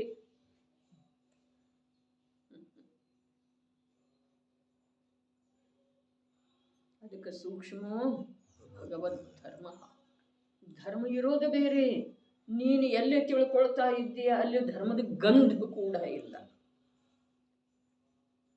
ಶರೀರದ ನಿರೋಗತೆ, ಶರೀರದ ಬಲದಿಂದ ವ್ರತ ಆಗ್ತಿದೆ, ತಪಸ್ಸಾಗ್ತಿದೆ, ಸರಿಪ. ವ್ರತದಿಂದ ಏನಾಗ್ತಿದೆ, ವ್ರತದಿಂದ ಏನಾಗ್ತಿದೆ, ಪುಣ್ಯ ಬಂಧ ಆಗ್ತಿದೆ, ಸ್ವರ್ಗದ ಗತಿ ಸಿಗ್ತಿದೆ, ಅಲ್ಲಿ ಭೋಗಾಸಕ್ತಿ ಬೆಳೀತಿದೆ ಅಪರಿಮಿತ. ಅರೆ ಜ್ಞಾನಿ ಗುರುಗಳು ಹೇಳ್ತಾರೆ, ಅವನಿಗೆ ಯಾವ ಕ್ಷಾಯಿಕ ಸಮ್ಯಕ್ ದೃಷ್ಟಿ ಇದ್ದಾನಲ್ಲ ಸೌಧರ್ಮೇಂದ್ರ, ಅವನಿಗೆ ಅಸಂಖ್ಯಾತ ದೇವಿಯರ ಸಂಯೋಗ, ಅಸಂಖ್ಯಾತ ದೇವಿಯರ. ಯಾಕೆ ಹಾಗಾದ್ರೆ ಅವನ ಭೋಗದ ಕಾಂಕ್ಷೆ ಎಷ್ಟಿರ್ಬೋದು. ಇವು 96,000 ರಾಣಿಯರ ಜೊತೆಗೆ ದಿನನಿತ್ಯವೂ ಭೋಗಿಸ್ತೇನೆ. ಹಾಗಾದ್ರೆ ಅವನ ಭೋಗದ ಕಾಂಕ್ಷೆ, ಕಾಂಕ್ಷೆ ಅಂದ್ರೆ ಅಥವಾ ಭೋಗದ ಕಾಂಕ್ಷೆಯನ್ನ ತಡೆಯಲಾರದೇ ಇರುವಂತಹ ದುರ್ಬಲತೆ ಎಷ್ಟಿರ್ಬೋದು. ಭಾವಲಿಂಗಿ ಸಂತರಿಗೆ ಯಾರು ಇರ್ತಾರೆ, ಅವರು ಮಹಾಬಲಶಾಲಿ ಇದ್ದಾರೆ. ಕಾಮ ವಿಕಾರ ಅವರ ಹತ್ತಿರನ ಸುಳಿಯೋದಿಲ್ಲ, ದೂರದಿಂದ ನೋಡಿ ಪಲಾಯನ ಮಾಡ್ತಿದ್ದೀರಿ. ದುರ್ಬಲತೆಗೆ ಕಾರಣಗಳೆಲ್ಲ ಬಾಹ್ಯ ನಿಮಿತ್ತ ಕಾರಣಗಳೆಲ್ಲ ಏನ, ಸಾಧನಗಳ, ಐಂದ್ರಿಯ ವಿಷಯಗಳ. ನಮಗೆ ಏನ್ ಬೇಕಾಗಿದೆ, ವಿಷಯಗಳು ದೂರ ಆಗೋದು ಬೇಕಾಗಿದೆ, ಏನು ಬೇಕಾಗಿದೆ, ಸಂಗ್ರಹರಿ. ಧನ ವೈಭವ ಚಿನ್ನ ಆಸ್ತಿ ಬೇಕಾಗಿದೆಯೋ ಅಥವಾ ದೂರ ಆಗಬೇಕಾಗಿದೆ, ನಾನು ಪ್ರಶ್ನೆ ಕೇಳ್ತಾ ಇಲ್ಲ. ತಮ್ಮಲ್ಲೇ ತಾವು ಉತ್ತರ ಕಂಡುಕೊಳ್ಳೋದ, ಮತ್ತು ತಮ್ಮ ಗತಿ ಯಾವ ಕಡೆ ಇದೆ, ಗಮನ ಯಾವ ಕಡೆ ನಡೆದದ್ದು ಇದೆ ಅನ್ನೋದು ನೋಡ್ಕೊಳ್ಳೋದ. ನೋಡಿದ ನಂತರ ಆ ಗತಿಯನ್ನ, ಆ ದಿಕ್ಕನ್ನ ಬದಲಿಸುವ ಅವಕಾಶ ಇದೆ, ಇದು ಬುದ್ಧಿಯೊಳಗೆ ತಂದುಕೊಳ್ಳೋದು. ಜಗತ್ತೇನಂತಿದೆ ಅಂತಿದೆ. ಜಗತ್ತು ನಾವು ಮಾಡಿರುವುದರ ಫಲವನ್ನು ಭೋಗಿಸಲಿಕ್ಕೆ ಬರುವುದಿಲ್ಲ. ಆ ವೇಳೆದೊಳಗನು ಅದಕ್ಕೆ ಚಪ್ಪಾಳೆ ತಟ್ಟಿ ನಗ್ತಿದೆ. ಈಗೂ ಚಪ್ಪಾಳೆ ತಟ್ಟಿ ನಗ್ತಿದೆ. ವಿಧಿ ದೈವ ನಗ್ತಿದೆ ರೀ. ಹಾಗಾದ್ರೆ ದೈವ ನಗುವ ಹಾಗೆ ಅಂಥ ಅಜ್ಞಾನಮಯ ಕಾರ್ಯ ಯಾಕೆ ಮಾಡ್ತಾ ಇದ್ದೀಪ ನೀ ಜೀವ? 3 ಲೋಕದ ಅಧಿಪತಿ ಸ್ವಾಮಿಯಾಗುವಂಥ ಸಾಮರ್ಥ್ಯ ನಿನ್ನಲ್ಲೇ ಈಗ ಇದೆ. ಏನದ? ಜ್ಞಾನದ ವಿಕಾಸ. ಜ್ಞಾನದ ವಿಕಾಸ. 2 ಸಲ ಊಟಕ್ಕೆ ಸಾಕಾಗಲಿಲ್ಲ ಅಂತಂದ್ರೂ ಮನುಷ್ಯ ಬದುಕ್ತಾನೇನಿಲ್ರಿ?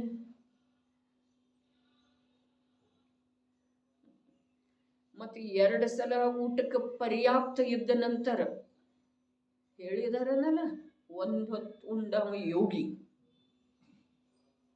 2 ಹೊತ್ತು ಉಂಡವ ಭೋಗಿ, 3 ಹೊತ್ತು ಉಂಡವ ರೋಗಿ. ಬೇರೆ ನಡುವು ತಂದರೆ ಹೊತ್ಕೊಂಡು ಹೋಗಿನ ಇರ್ತರಿ ಅದ.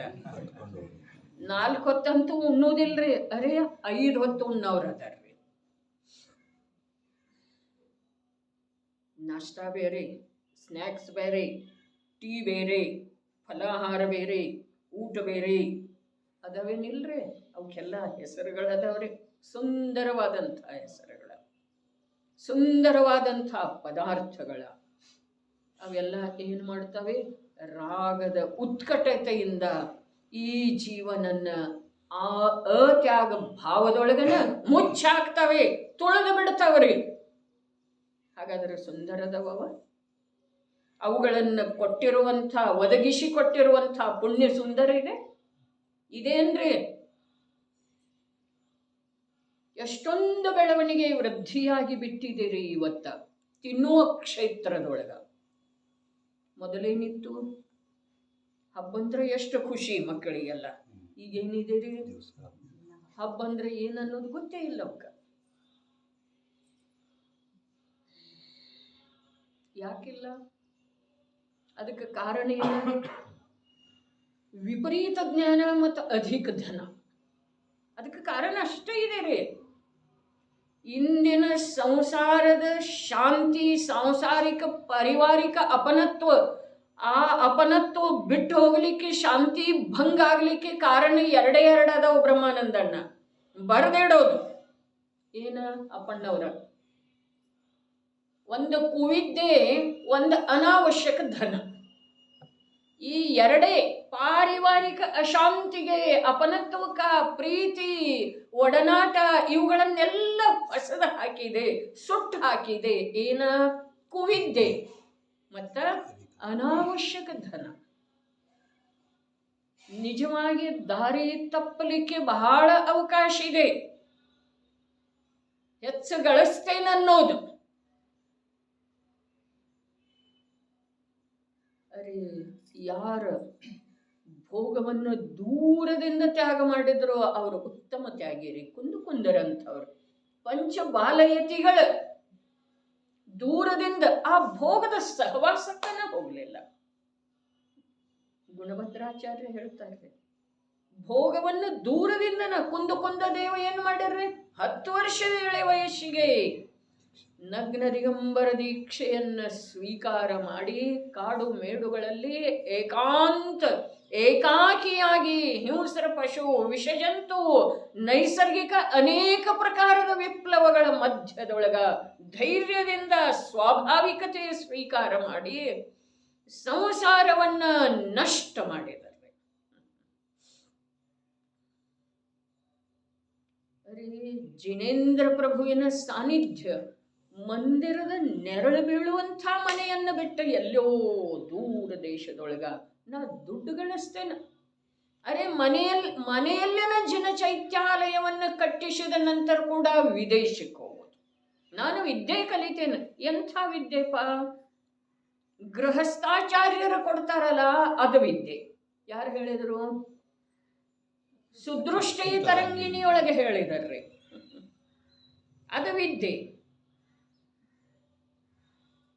ಯಾವ ಸಮಯದೊಳಗ ಸಾಂಸಾರಿಕ ಅನುಕೂಲತೆಯನ್ನಂದ್ರೆ ಅಥವಾ ಅವಶ್ಯಕತೆ ಏನಿದೆ ಅದನ್ನ ಯಾವ ಸಮಯಕ್ಕೆ ಯಾವ ರೀತಿ ಸಂರಕ್ಷಣೆ ಮಾಡಬೇಕು ಅನ್ನುವುದರ ವಿವೇಕ ಏನಿದೆ ಅದುವೇ ವಿದ್ಯೆ ಇದೆ.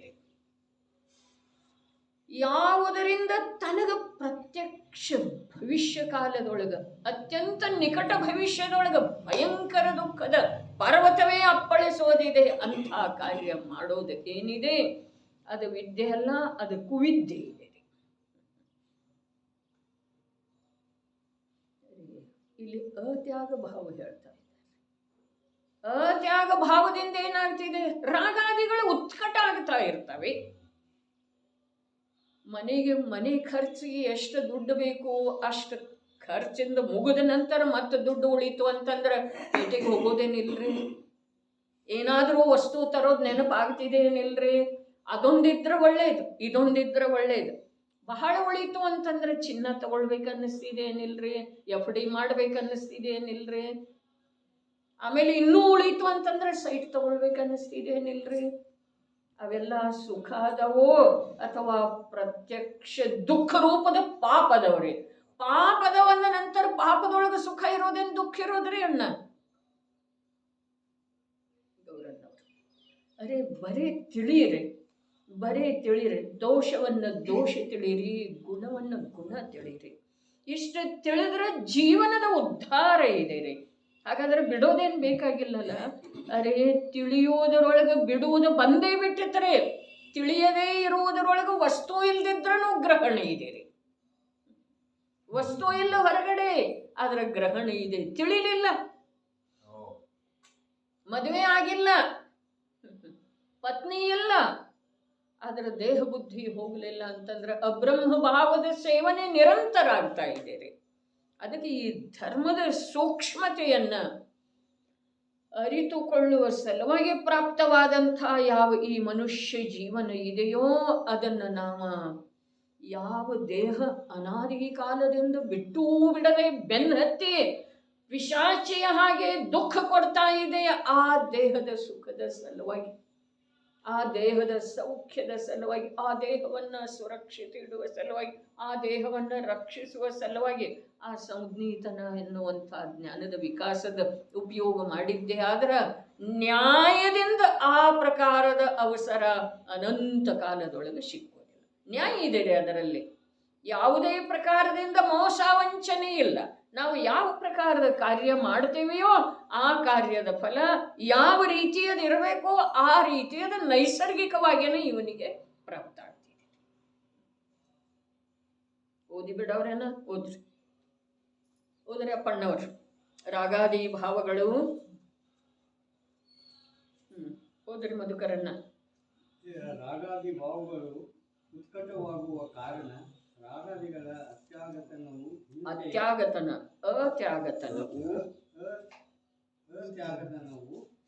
ಹಿಂಸೆಯ ಉಲ್ಲಂಘನೆ ಮಾಡುವ ಸಾಧ್ಯತೆ ಇದೆ.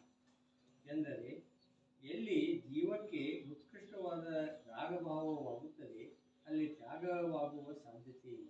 ಸ್ಪಷ್ಟನ ನ್ಯಾಯನೇ ಇದೆ. ರಾಗದೊಳಗನೆ ಎಲ್ಲಿ ಉತ್ಕೃಷ್ಟತೆಯ ಆಯ್ತು ಅಲ್ಲಿ ರಾಗ ಬಿಡುವ ಮಾತು ಎಲ್ಲಿಂದ ಬರುವುದ್ರಿ? ನೀರಸ ಆಹಾರ ಮುನಿರಾಜರು ತಗೊಳ್ತಾರೆ. ಅವರಿಗೆ ವಿಧ ವಿಧದ ವ್ಯಂಜನಗಳನ್ನ ಮಾಡಿ ತಿನ್ನಿಸಿದ ನಂತರ ಅವರ ತ್ಯಾಗ ಎಲ್ಲಿ ಮಾಡಿದ್ರಿ? ಅವರ ತ್ಯಾಗದ ಸ್ವೀಕಾರ ನೀವೆಲ್ಲಿ ಮಾಡಿದ್ರಿ? ನಿಮಗೆ ತ್ಯಾಗ ಭಾವ ಎಲ್ಲಿ ಬೇಕಾಗಿದೆ? ಪಾಪ ಅವ್ರು ಎಲ್ಲಿ ತಿನ್ನೋರು? ಅರೆ ಅವರು ಪಾಪದರ್ರಿ. ಪಾಪದರಂದ್ರೆ ಅವರಂಥ ವೈರಾಗ್ಯ, ಅವರಂಥ ಸಂಯಮಿ, ಅವರಂಥ ಜಯಿಸುವ ನಿರ್ಣಯ ಎಲ್ಲಿದೆ? ಯಾರಲ್ಲಿ ಇದೆ ರೀ? ಆ ನಿರ್ಣಯವನ್ನ ಚ್ಯುತಗೊಳಿಸುವ ನಷ್ಟ ಭ್ರಷ್ಟ ಮಾಡುವಂಥವರ ಶ್ರಾವಕರೇನ್ರಿ? ನೋಡ್ರಿ, ನಿಜವಾಗಿ ಮೋಕ್ಷದ ಸಾಧನೆ ಶ್ರಾವಕನ ಮನೆಯಿಂದ ಆರಂಭ ಆಗ್ತಿದೆ ಅಂತ ಹೇಳ್ತಾರ್ರಿ. ಮುನಿರಾಜರ ಮೋಕ್ಷದ ಸಾಧನೆ ಶ್ರಾವಕನ ಮನೆಯೊಳಗಿದೆ ಅಂತ ಹೇಳಿ ಹೇಳ್ತಾರ್ರಿ. ಅವನು ಕೊಡುವಂಥ ಆಹಾರದೊಳಗಿದೆ. ಯಾರು ತಿಳಿಯವ್ರ? ಅವರು ಮೋಕ್ಷಕ್ಕೆ ಹೋಗಲಿ ಅನ್ನೋ ಭಾವ ಇಲ್ಲ. ಅವರ ದೇಹ, ಅವ್ರಿಗೆ ನಾಲ್ಗಿ ರುಚಿ ಕೊಡ್ಬೇಕನ್ನೋ. ಅವರೆಲ್ಲಿ ತಿನ್ನೋರ್ಪ? ಮನೆ ಬಿಟ್ಟು ಎಷ್ಟು ವರ್ಷ ಆಯ್ತು?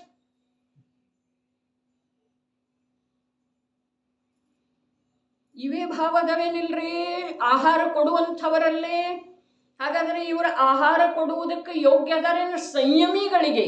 ಇವರಿಗೆ ಸಂಯಮದ ಅಭಿಲಾಷೆ ಇದೆ ಏನ್ರಿ? ಮಹಾರಾಜರ ನಿಮ್ಗೆ ಅದಕ್ಕೆ ಬೇಕು ಈ ಗಾಡಿ ಘೋಡ? ನಮಗೆಲ್ಲಿ ಬೇಕಾಗಿದೆ? ಶ್ರಾವಕರು ಭಕ್ತಿಯಿಂದ ಕೊಡ್ತಾರೋ ಅಂಥೇಳಿ ಶೇಡ್ಬಾಳದೊಳಗೆ ಆದದ್ದು ಚರ್ಚೆ ರೀ. ಹಾಗಾದ್ರೆ ಆ ಶ್ರಾವಕನು ಅವ್ನ ಪ್ರಶ್ನೆ ಕೇಳುವಂಥವನು ಇಷ್ಟು ದಿಟ್ಟಿದ್ದಲ್ಲ, ಹಾಗಾದ್ರೆ ನಾಳೆ ನಿಮಗೆ ಹೆಣ್ಣು ಕೊಡ್ತಾರೆ, ಅದನ್ನೂ ತಗೊಳ್ಳೋರನ್ನು ಅಂಥೇಳಿ ಕೇಳಿದ್ರು. ಭಕ್ತಿಯಿಂದ ಕೊಡ್ತಾರೆ ಶ್ರಾವಕರ. ಕೊಡ್ಲಿಕ್ಕೆ ಬಂದಿದ್ದರಲ್ಲ, ಇದು ಹೊಸದೇನಿಲ್ಲ, ಆದಿದೇವರಿಗೆ ಕೊಡ್ಲಿಕ್ಕೆ ಬಂದಿದ್ದರ್ರಿ. ಹೆಣ್ಮಕ್ಳನ್ನು ಕೊಡ್ಲಿಕ್ಕೆ ಬಂದ್ರಲ್ಲ ಅವರಿಗೆ. ವಸ್ತ್ರ ಒಡವೆ ಅಂತೂ ಕೊಡ್ಲಿಕ್ಕೆ ಬಂದ್ರ, ಅದು ಧರ್ಮ ವಿರುದ್ಧ ಇತ್ತೇನು ಧರ್ಮಾನುಕೂಲ ಇತ್ತರೆ? ಹೇಳ್ರಲ್ಲ, ಧರ್ಮ ವಿರುದ್ಧ. ಹಾಗಾದ್ರೆ ನಾವು ಕೊಡೋದೇನಿದೆ? ನಮ್ಮಂಥವ್ರು ಕೊಡ್ತಾ ಇರೋದೇನಿದೆ? ಧರ್ಮದ ವಿಧ್ವಂಸ ಮಾಡೋದಕ್ಕೆ ಕಾರಣ ಇದೆಯೋ ಅಥವಾ ಧರ್ಮದ ರಕ್ಷಕ ಇದೆ ರೀ? ವಿಚಾರ ಮಾಡೋದು. ಹೋದ್ರಿ ರಾಗದ ಭಾವವೇ ಹಿಂಸೆ. ಆದುದರಿಂದ ಎಲ್ಲಿವರೆಗೆ ರಾಗಾದಿಗಳ ತ್ಯಾಗವಾಗುವುದಿಲ್ಲ ಅಲ್ಲಿವರೆಗೆ ಅಹಿಂಸೆ ಅಹಿಂಸೆ ಇದೆ. ಹೋದ್ರಪ್ಪನವ್ರು. ಆದರೆ ಹಿಂಸೆಯೇ ಇದೆ ಎಂದ ಮೇಲೆ ರಾತ್ರಿ ಹಗಲಿನ ಭೇದವಿಲ್ಲದೆ ತಿನ್ನುವವರಿಗೆ ಹಿಂಸೆಯೇ ಕಾಗುವುದಿಲ್ಲ, ನಿಯಮದಿಂದ ಹಾಗೇ ಆಗುತ್ತದೆ. ರಾಗಾದಿಗಳಿರುವುದೇ ವಾಸ್ತವಿಕ ಹಿಂಸೆಯ ಲಕ್ಷಣವಿದೆ. ಒಂದು